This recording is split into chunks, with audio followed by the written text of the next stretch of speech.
अब इस वीडियो में हम लोग बात करने वाले हैं एनर्जी इन्वायरमेंटल इंजीनियरिंग के पार्ट 2 वीडियो, जिसमें कंजम्पटिव वैल्यू क्या है और प्रोडक्टिव वैल्यू क्या है, इसमें उसके डिफरेंस को देखेंगे। तो लेट्स गो। तो वैल्यू ऑफ डाइवर्सिटी क्या है, बायोडाइवर्सिटी क्या है। तो कंजम्पटिव यूज वैल्यू यानी इसको बोलते हैं डायरेक्ट यूज वैल्यू।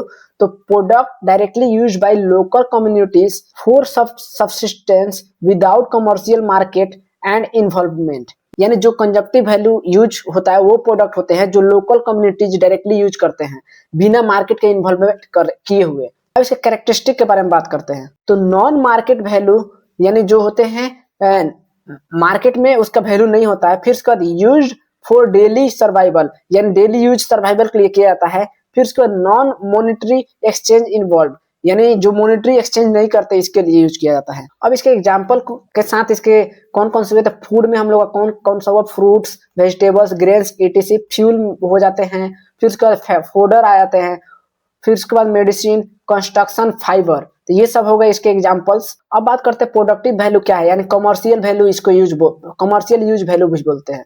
तो productive harvested from, productive value होते हैं वो प्रोडक्ट करते हैं जो मार्केट में बिकते हैं या कमर्शियल ट्रेड होता है जीडीपी में या जो जीडीपी में कंट्रीब्यूट करते रहते हैं, तो उसको प्रोडक्टिव वैल्यू बोलते हैं। Nature sold and commercial markets for economic profit यानी जो इसका कैरेक्टरिस्टिक यानी विशेषता क्या होती है, हैज मार्केट प्राइस यानी मार्केट में प्राइस होता है। इन्वॉल्व कमर्शियल ट्रेड यानी कमर्शियल ट्रेडिंग होता है। कंट्रीब्यूट इकोनॉमी यानी जीडीपी में क्या करता है, इकोनॉमी में कंट्रीब्यूट करता है। तो ये रहे कैटेगरी और एग्जांपल्स। तो एग्रीकल्चर इसमें आता है, एग्रीकल्चर में कमर्शियल क्रॉप्स जैसे व्हीट, राइस, शुगर कैन, ये सब हो गए। एनिमल प्रोडक्ट्स में सिल्क, ऊल, हनी, लेदर, ये सब हो गए।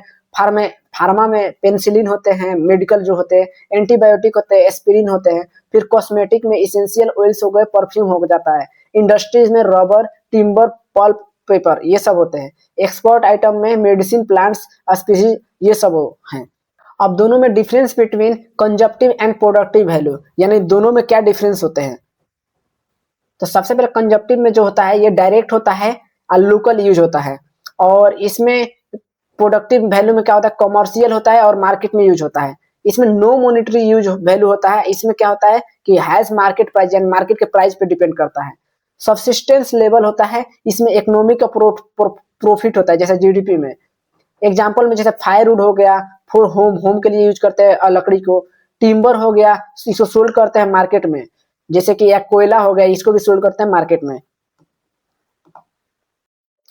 तो ये रहा आपका कंप्लीट वीडियो। पहला पार्ट में हम लोग कवर किए कि बायोडाइवर्सिटी क्या है और उसका क्लासिफिकेशन क्या है, और सेकेंड पार्ट में वैल्यू ऑफ बायोडाइवर्सिटी को बात की, जैसे कि कंजप्टिव वैल्यू क्या है और प्रोडक्टिव वैल्यू क्या है और उसके डिफरेंस, उसके बीच के डिफरेंस को जाने। अगर ये वीडियो अच्छा लगे तो कमेंट में जरूर बताइए। और all the best for exam.